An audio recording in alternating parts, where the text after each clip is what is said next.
ظہیر الدین بابر برصغیر کی چند نمایاں شخصیات میں سے ایک ہے۔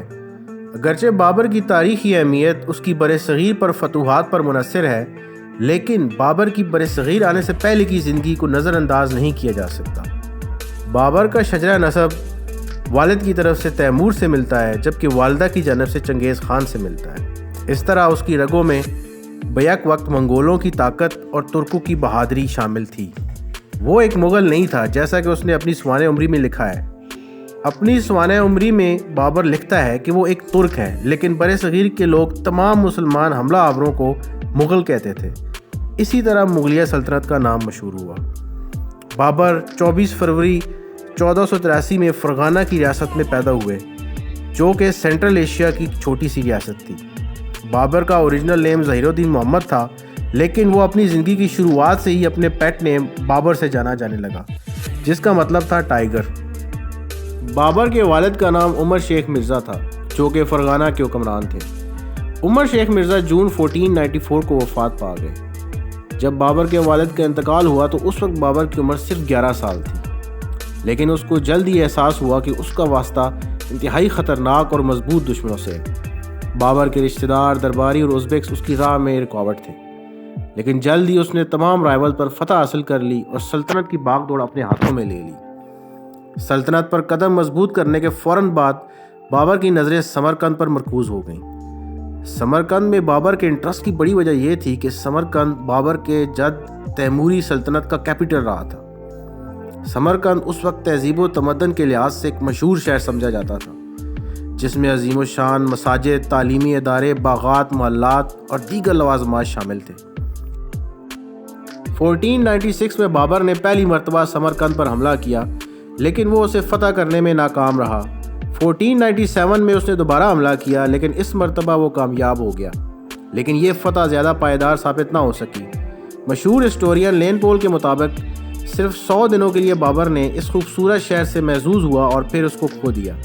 اس کی عام وجہ یہ تھی کہ بابر سمرقند میں سخت بیمار ہو گیا اور اس کی بیماری سے فائدہ اٹھاتے ہوئے کچھ نوبلز نے فرغانہ میں بغاوت کر دی۔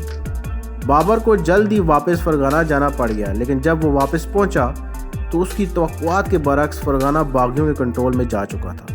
اس کے بعد وہ واپس سمرقند کی طرف لوٹا، لیکن بہت دیر ہو چکی تھی اور سمرقند بھی اس کے ہاتھوں سے نکل چکا تھا۔ اس طرح بابر نے فرغانہ اور سمرقند دونوں ریاستیں کھو دی۔ اب بابر کی حیثیت محض ایک آوارہ گرد جیسی ہو گئی تھی، ایسا بادشاہ جس کے پاس کوئی سلطنت نہ تھی۔ اس کے بعد اس نے دوبارہ سمرقند کو فتح کرنے کی کوشش تو کی، لیکن وہ کامیاب نہ ہو سکا۔ اس سب کے باوجود بابر نے ہمت نہیں ہاری اور فرغانہ کو 1498 میں فتح کر لیا، لیکن وہ فرغانہ کو بھی 2 سال سے زیادہ زیر تسلط نہ رکھ سکا اور 1500 میں فرغانہ سے بھی ہاتھ دھو بیٹھا۔ 1501 میں بابر سمرقند کو دوبارہ فتح کرنے میں کامیاب تو ہو گیا، لیکن اس پر اس کی حکومت صرف 8 ماہ تک رہی اور 8 ماہ بعد بابر کو شعبانی خان کے ہاتھوں عبرتناک شکست سے دوچار ہونا پڑا۔ 1502 سے 1504 تک بابر انتہائی قسم پرسی کی حالت میں زندگی گزار رہا تھا اور در بدر کی ٹھوکریں کھا رہا تھا۔ تمام امیدیں ٹوٹ جانے کے بعد بابر نے بالآخر کابل کا رخ کیا اور 1504 میں کابل پر قبضہ کر لیا۔ بابر نے کابل پر اپنا تسلط مضبوط کیا اور بادشاہ کا ٹائٹل ازیوم کیا۔ شاہ آف پرشیا کی مدد سے بابر نے بخارا اور سمرقند کو 1513 میں دوبارہ فتح کیا، لیکن درباری سازشوں کی وجہ سے بابر کو پھر سے شکست کا سامنا کرنا پڑ گیا اور اس طرح بابر نے بالآخر ایسٹ کی طرف رخ کرنے کا پلان بنایا۔ سینٹرل ایشیا میں پے در پے ناکامیوں کے بعد بابر نے برصغیر کا رخ کیا۔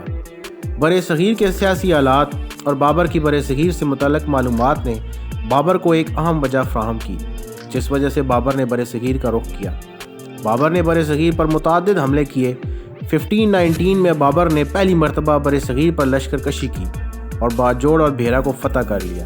اس کے بعد بابر نے بھیرا کو ہندو بیگ کے حوالے کیا اور واپس کابل لوٹ گیا، لیکن کچھ وقت کے بعد بھیرا کے لوگوں نے ہندو بیگ کو ملک چھوڑنے پر مجبور کر دیا۔ بابر نے دوسرا حملہ 1519 میں ہی کیا اور پشاور تک پہنچ گیا، لیکن بدخشاں میں بغاوت کے سبب بابر کو واپس جانا پڑ گیا۔ 1520 میں بابر نے تیسری مرتبہ برصغیر پر حملہ کیا اور بھیرا کو فتح کیا اور سیالکوٹ تک جا پہنچا۔ سیالکوٹ فتح کرنے کے بعد بابر سیدپور تک پہنچا، جہاں اسے کافی سخت مزاحمت کا سامنا کرنا پڑا۔ بابر کی فتوحات کا سلسلہ جاری رکھنا چاہتا تھا، لیکن قندھار میں ہونے والی بغاوت نے بابر کو ایک مرتبہ پھر واپس جانے پر مجبور کر دیا۔ 1524 میں بابر نے چوتھی مرتبہ برصغیر پر حملہ کیا۔ اس مرتبہ دولت خان لودھی نے بابر کو انوائٹ کیا، کیونکہ سلطان ابراہیم لودھی کے ساتھ اس کے معاملات کافی کشیدہ تھے۔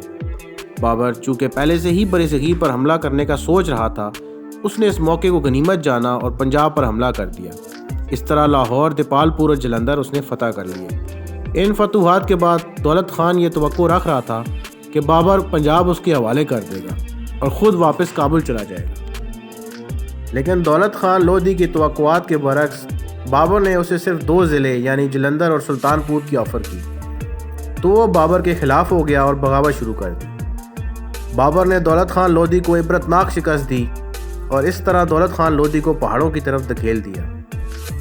بابر نے پنجاب کو دولت خان کے بیٹے دلاور خان، علاؤ الدین اور مغل چیفز کے درمیان تقسیم کیا اور واپس کابل لوٹ گیا۔ بابر کی غیر موجودگی میں دولت خان پہاڑوں سے نیچے اترا اور علاؤ الدین کو شکست دے کر پورے پنجاب پر قابض ہو گیا۔ علاؤ الدین کابل پہنچا اور بابر سے مدد مانگی۔ بابر نے مغل چیفز کو علاؤ الدین کی مدد کا کہا۔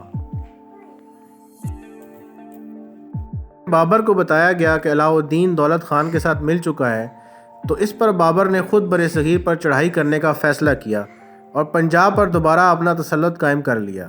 پنجاب فتح کرنے کے بعد بابر نے دلی کا رخ کیا اور پانی پت کے میدان میں ابراہیم لودھی کی فوج سے مقابلہ کیا۔